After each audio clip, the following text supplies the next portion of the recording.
आपण पाहत आहात सुपरफास्ट 24 तास न्यूज, बातम्यांचा खरा वेग। सगळ्यांना आपल्याला माहिती आहे की परभणीमध्ये आता 2 तारखेपासून फेब्रुवारीच्या मोठ्या प्रमाणात उरूस भरणार आहे आणि उरूस भरल्यानंतर जे काही सुभेदार नगर असेल त्याच्यानंतर हाजी हमीद कॉलनी पर्यंत किंवा जे काही पारवा गेट आहे इथपर्यंत साधारणतः 10 ते 12 त्या ठिकाणी कॉलन्या आहेत मोठ्या चांगली लोकवस्ती असणाऱ्या। उरूस भरल्याच्या नंतर जे काय मुख्य दर्गा रोडनं जाणारा जे काय रस्ता आहे त्या रस्त्याने ह्या सगळ्या लोकांना कुणालाही जाता येत नाही, कारण उरूस असतो समोर भरलेला।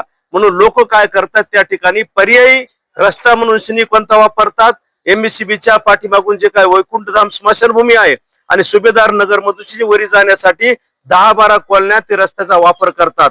परंतु प्रश्न असा आहे की जर एवढ्या मोठ्या प्रमाणात लोक जर त्या रस्त्याचा वापर करणार असतील तर महानगरपालिका असेल किंवा औकाफ बोर्ड असेल यांची जबाबदारी आहे की सगळ्याला सगळे जर ट्रॅफिक असेल किंवा सगळी पब्लिक असेल जर त्या रस्त्याला कन्वर्ट होणार असेल, पर्यायी रस्ता म्हणून त्या रस्त्याचा ती जर वापर करणार असेल तर तो रस्ता त्या ठिकाणी सुरळीत असणं गरजेचं आहे, त्या ठिकाणी नीटनेटका असणं गरजेचं आहे। ही अतिशय महत्वाची बाब आहे।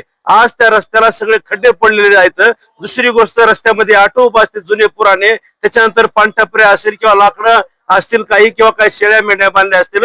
आपलं म्हणणं आहे की ते रस्ता जे काही मोठ्या प्रमाणात रुंद आहे परंतु ह्या सगळ्या अतिक्रमणामुळं आणि पडलेल्या खड्ड्यामुळं त्या ठिकाणाहून रस्त्याने वागता येत नाही। आमचं म्हणणं आहे की औकाफ बोर्ड एवढ्या मोठ्या प्रमाणावरती ह्या लोक दुकानदाराकडून पैसा वसूल करत आहे, महानगरपालिका इथं जबाबदार आहे। त्यांनी फक्त माझं म्हणणं आहे की 25 ते 30 हजार लोक त्या परिसरामध्ये राहतात।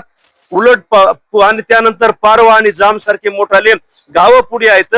सगळे लोक ह्या पर्यायी रस्ता म्हणून याचा वापर करीत असताना तो रस्ता सुरळीत असणं, त्या ठिकाणी वाहतुकीला अडथळा होणार नाही, वाहतूक सुरळीतपर्यंत जाईल एवढी किमान काळजी घेणं गरजेचं आहे। या सगळे जे काय त्या परिसरामध्ये राहणारे जे काय नागरिक आहे त्यांचं म्हणणं आहे की तो पर्यायी रस्ता जो काय आमचा आहे सगळ्यासाठी खुला, तो कमीत कमी सुरळीत असावा, खड्डे मुक्त असावा किंवा त्या ठिकाणी लोकांना रहदारीस मोकळा असावा, एवढी साधी मागणी आहे। ती आज आयुक्त साहेबांना भेटलो, त्यांना तळमळीनं निवेदन दिलेलं आहे। याच्या आधी सुद्धा कधीच औकाफ बोर्डाने तसा विचार केला नाही। साहेबांनी ऐकून घेतलं, चर्चा केली आणि काही ना काही मी त्याच्यावर मार्ग काढतो अशा प्रकारचं आश्वासन दिलेलं आहे। त्यामुळे आम्ही त्यांना काही वेळ देण्याचं ठरवलेलं आहे।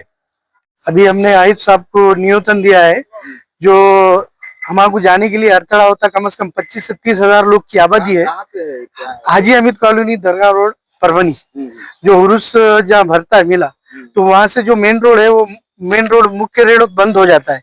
फिर जाने के लिए हम लोग को जो है ना शमशान भूमि की तरफ से रास्ता पूरा बंद कर देते हैं। हाँ, पूरा रास्ता बंद हो जाता है।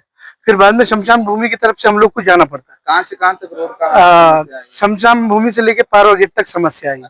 और उसके कुछ जगहों पे तो कचरा भी डाला हुआ है और ऐसा कचरा है कि बहुत नालियों में से पानी भी जाता है और जाने के लिए वार्ड बरोबर है ही नहीं। तकरीबन मुझे बोलिए कि पिछले साल से या बहुत से साल से ये चल रहा है। ये बहुत से साल से चलता है, लेकिन औकाफ कमेटी भी इसकी तरफ ध्यान नहीं देती है।